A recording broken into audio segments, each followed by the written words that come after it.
to video 2. We are filming today from inside the coffee shop that I own in Seward, Alaska. It's called 13 Ravens Coffee and Books, and it's inside a retired Alaska train car, and it sits right on the harbor, which you can't see right now, but beautiful view of snow-capped peaks and boats. So we're filming inside today after hours. Seals sometimes. It is beautiful. Sea We'll otters. show you at some point. So the first thing we wanted to say was to those of you who have subscribed, to those of you who watched, thank you so much. We appreciate it. We have such gratitude for that. One of our big things in life that we've come to really understand is how important gratitude is. We are very grateful for you guys watching, and we really hope you enjoy our video. Yes. So we wanted to start today by showing you this painting that hangs in my coffee shop. And this was done by our friend Nick, who is currently incarcerated in the prison here. We introduced you to him during the first video, the guy that made the coloring book. So it was November 2018, I think it was.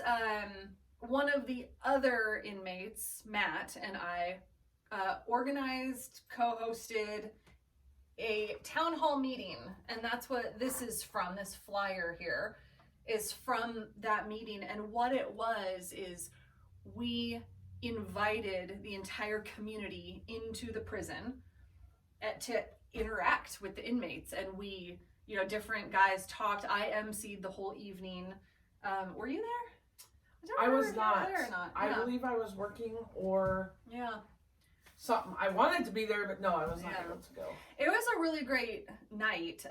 We just wanted to invite the community into the prison so that we could show the community all the different programs that were happening inside the prison at the time. One of them being the restorative justice group.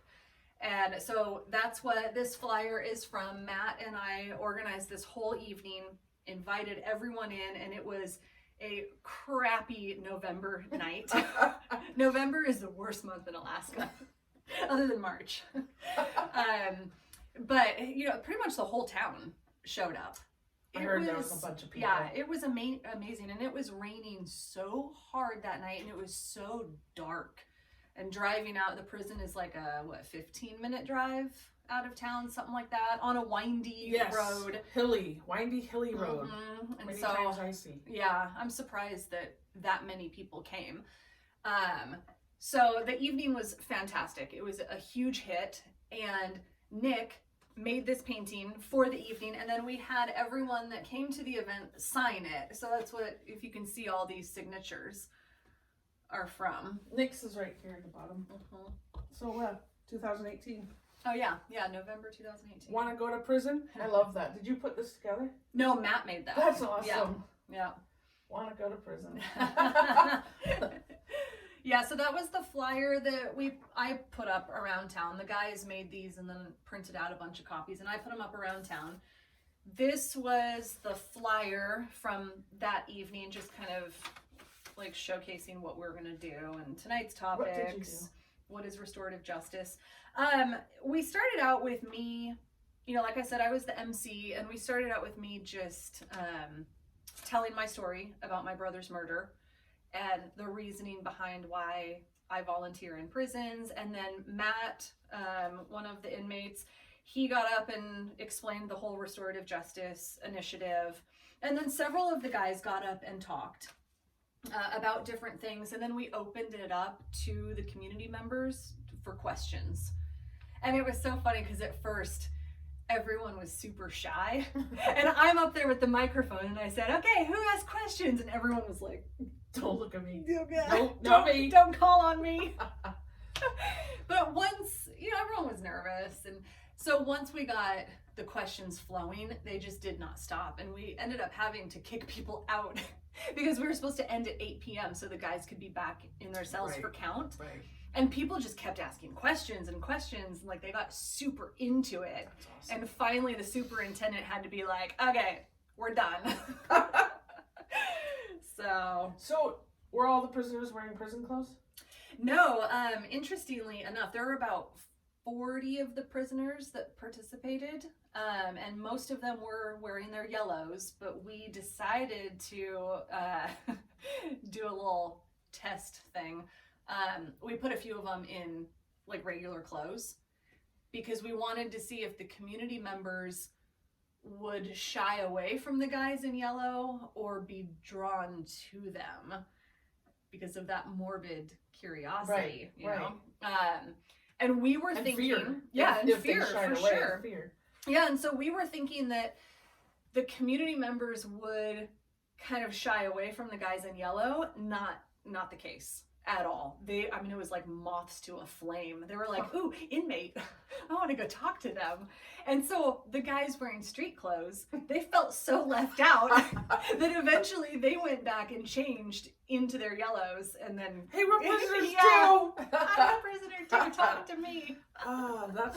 That's great though, because you would think that people would be like, no, I'm gonna go over here, and that actually shows a lot about human nature, is that we get this idea that everybody must think that all prisoners are horrible and scary, and yet when you put them in a real situation, yeah, they see, oh, these are human beings, and then they want to talk to them. Oh, them. this is a nice guy.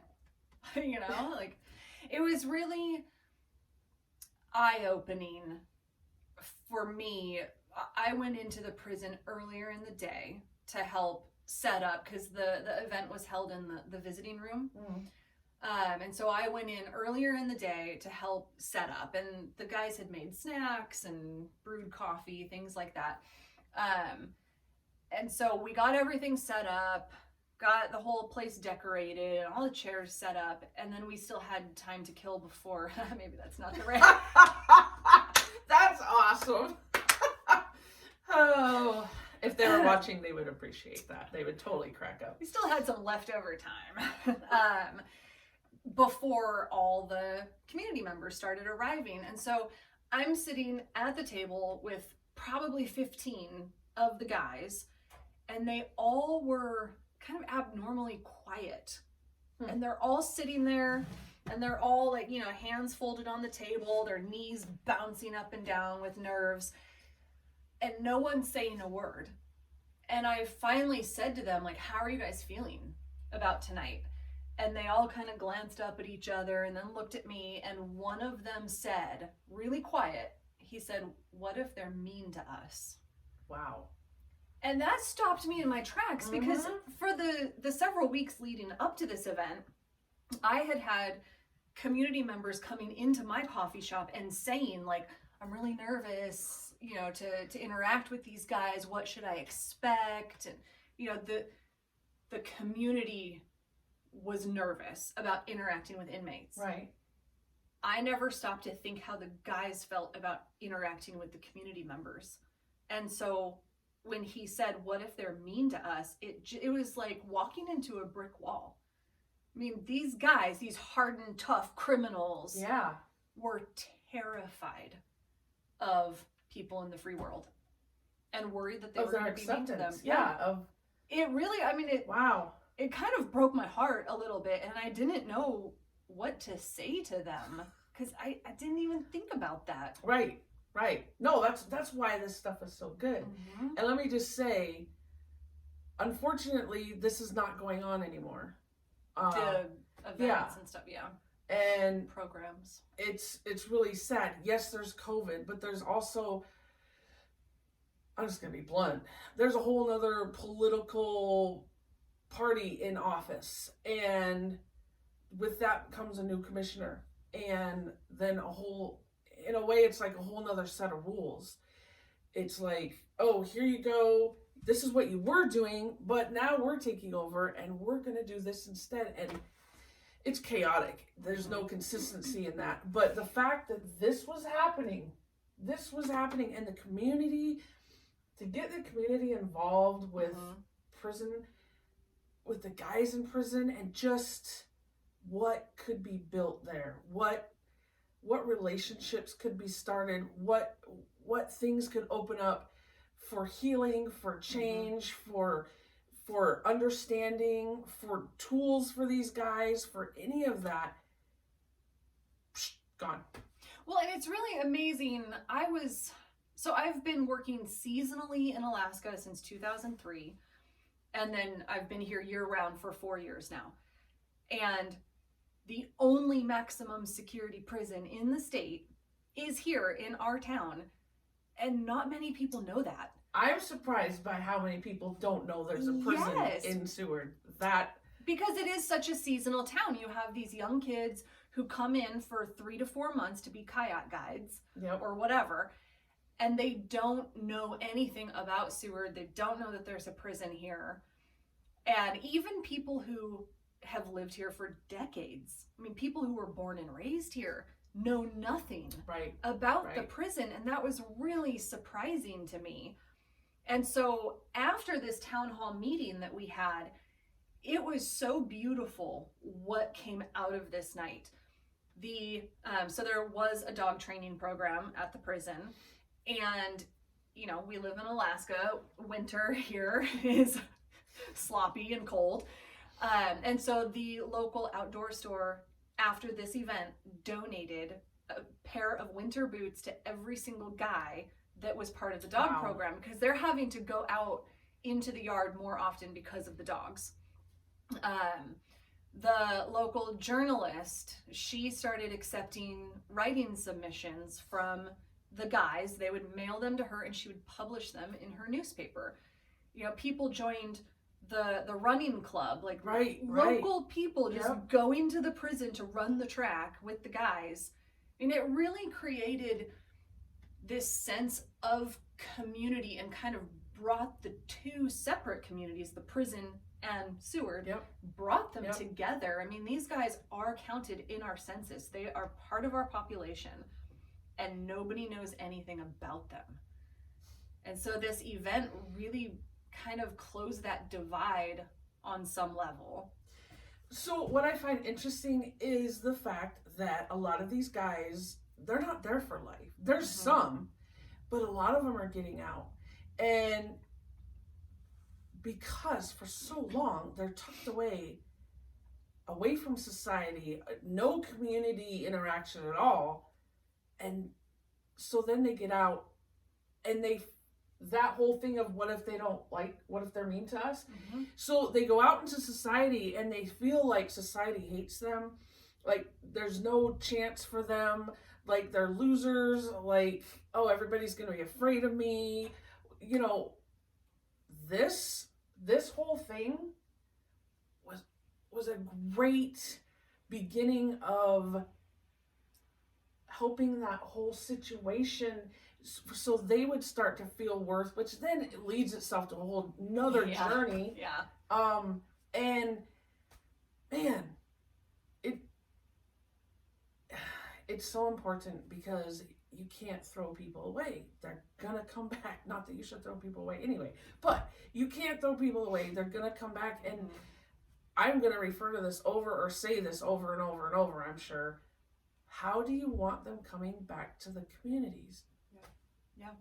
Feeling like they're a part of the community that's there to support, and that they can go out and, okay, hey, I don't have a job yet, I'll shovel your driveway, whatever, stuff like that. Or feeling like outcasts, like people are always suspicious of them. And what's really amazing is a friend of mine came to this event that we did and met, well, all of the inmates, but met this one particular prisoner. So this was in November of 2018, and then that prisoner was released in July of the following year, and he decided to stay in Seward. And he gets out, he stays here, gets a job at the shipyard, but he was in our grocery store one morning and ran into my friend who was at this event, and my friend went right up to him and was like, hey, how's it going? It's good to see you. Like, welcome to the world, you know? So then that prisoner, ex-prisoner, came into my coffee shop in tears and said, I saw your buddy at the store and he acknowledged me and we had a conversation. which that's something that we take for granted. Yep. You know, but for him to be released from prison and to immediately feel like he's part of the community. So that guy now got his CDL, works on the slope, which for those of you who don't know is the oil field up in North Alaska. I mean, he's doing fantastic. Yeah, he is. All because he felt included, welcomed, and important. Yeah. He actually came by our house. He had to drive by where we were living, and it's funny because the first time he kind of pulled in like tentatively, and we see this car pull in, and we're looking. Our kids are like, "Mom, who's that?" I don't know. And then we looked and saw who it was. We're like, "Oh, hey!" So he stopped by a couple times, but every time he was like, "Hey, I'm just here to." You could see he didn't want to cross a boundary of, oh, I'm gonna. Well, he didn't want to be thought of like a stalker or something, you know, something like that. Side note, what's cool is that our dog was accepting of him. Boom, like that. Now, yes, she was trained in the prison, but dogs have a pretty good sense of people, and she was like, oh, ran right over and everything. And she usually at least kind of growls at people. But that was super cool. And one day he even stopped by when we were having to transfer furniture from the living room into the U-Haul and then from the outside into the inside. And he was like, oh, I got you. I'll help you. So he helped us do that. And no, he's doing awesome. Which is amazing that someone who was released from prison is now friends with someone who is a correctional officer, a prison guard. I know I'm not supposed to say that, but no, someone who was a correctional officer. I mean, that's pretty amazing. And that says a lot about both of you. It was awesome to see him get out. And the thing is that I kind of worked not closely, but I was in a mod that was close to where he was. And so I would see him once in a while, and he was a mentor in the mental health mod, and so he was very helpful. You could tell you can't be a mentor in a mental health mod for very long if you're faking it. You just can't. It's too much. So I had seen his growth and just well, and he's like, we're gonna have to show him this video singing his praises. He was the janitor, like out in the lobby. I don't know if janitor was the correct term. He cleaned the lobby of the prison. But in the lobby, they have this glass case, and all the jewelry that the guys make in the hobby shop is in that glass case, and anyone can go into the lobby of the prison and buy the jewelry. So I had told my friend to go check out the glass case. It was almost Christmas. He wanted something for his mom. I told him to go in there. He was super intrigued by the idea, but also was terrified to go into the prison. And I said, you're just going into the lobby. Like, it's not a big deal. So it took him a while, but he eventually went into the lobby of the prison, got whatever jewelry for his mom. And then he was showing it to me later, and he's like, yeah, and the janitor, like, he was so nice. Like, he helped me pick stuff out for my mom, and like, just super cool guy. And I said, oh yeah, that wasn't the janitor, that was an inmate. And he was like, oh my God. He was like, but he was so nice. And I was like, yeah, imagine that inmates can be nice. That's funny. It was just that perception that we have, right? You know, of all prisoners want to kill me, right? Yeah. Oh God. Not to say that I don't want anybody to think who's watching. I don't want anybody to think that we're naive. I was in corrections for 14 years. She's volunteered. We both understand that there are some people who are very sick in this world, and you can't help everybody. Actually, hey, cupcakes are done. You can't help anybody that doesn't want to be helped. So we understand that, but there's so many of these people that are in prison that if given tools, given some help, and given some human caring and compassion, we don't have to have near the violence and the recidivism rate and all of that we have, the gangs, all that. It's just, yeah. And I mean, we can get into this more in another video when we talk in depth about what happened to my brother, but we all fuck up, right? I mean, and yes, on different levels of fuckedness, but we all make mistakes, and there's a lot of situations where shit happens before you realize what's happening, and then you go to prison. And I'm having a hard time explaining it, but some people should not have to pay for the rest of their lives for a mistake that was made in the heat of the moment. And like I said, we'll get into that more when we talk about my brother and my feelings about that. But we all make mistakes. And I mean, think about the worst thing that you've ever done.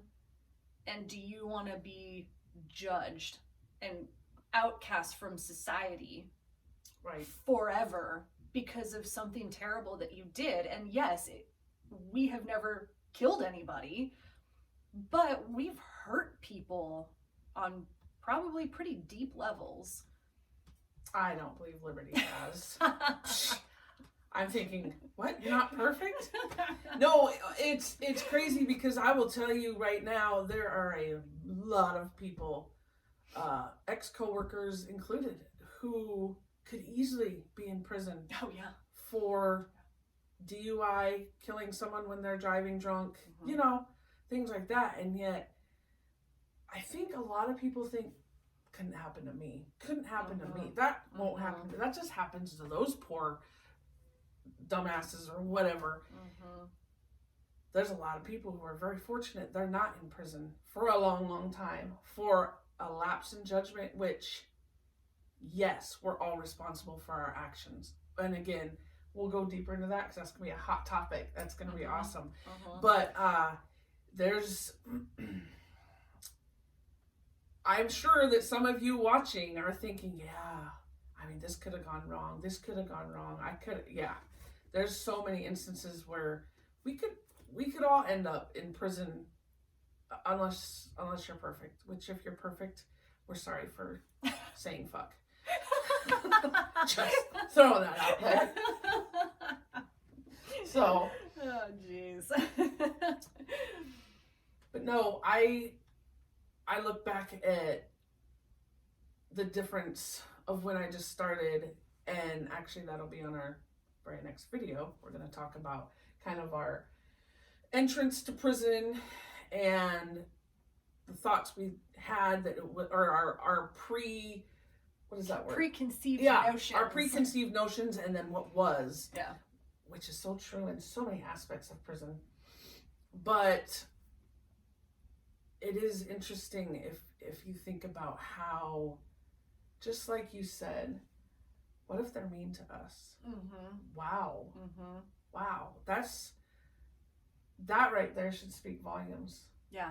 Because many of these guys many of them have families, they have kids, they have moms and dads, some of them not so good, things like that, but they are human. And if you can't speak to people on a human level and deal with them as human beings, what happens if you get treated like you're less than a human, like you're subhuman? You rebel. Yeah. Right? That's what you do. Like, people have these ideas of you, like, oh, she's a fuck up. Oh, she's whatever.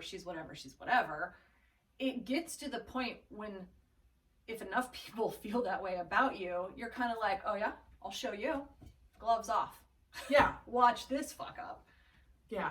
No, I heard it a lot at the prison, was they already think we're pieces of shit. So we might as well be them. Be it. A lot, actually. Yeah. I've heard that. Because what's sad is that sometimes you have people that are trying and trying and trying, and they just get kicked in the face again and again with the, we never trust prisoners. We never trust inmates. They're always trying to manipulate. Yeah. So that when they are trying to do good, it's almost like, get back down there. You know, smush. And yeah.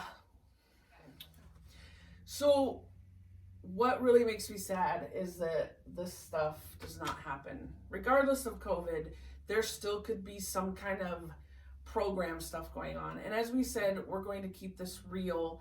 And I'm sorry if there's people's feelings hurt, but DOC needs to get some stuff together and figure it out, because we've already seen what happens with, let's treat them like less than, let's punish, let's make prison a horrible place. How many people do you think went into San Quentin, Alcatraz, any of those, well, the New Mexico prison, those places, and learned their lesson and became better people and walked out of that prison? All right, now I know what to do in life. No, we've already tried that. Violence begets more violence. Yeah, and what we're doing in this country as far as prison does not work. It does not work. We all know that. But yet we're not doing anything to change it. No, there's a couple places. Colorado, I know the commission, well, so do you, know the, they don't call them commissioners there, but the guy who's in charge of Department of Corrections there in Colorado, and he is trying out some of the stuff that he went to Norway and saw their prison. And because I think we mentioned this, 22% recidivism rate, that shows something compared to 60-something percent recidivism rate. So it's about how you treat human beings. I think is what it really boils down to. Absolutely. If you kick human beings enough, they're going to start kicking back. So it's just silly. Yeah, it is. Our next video, like I said, we're going to talk about our first days in prison. Not as prisoners, but and I don't look good in yellow. I have some stories. You probably have some stories. So thanks for watching. Thank you, guys. We'll see you next time. Yes, we will.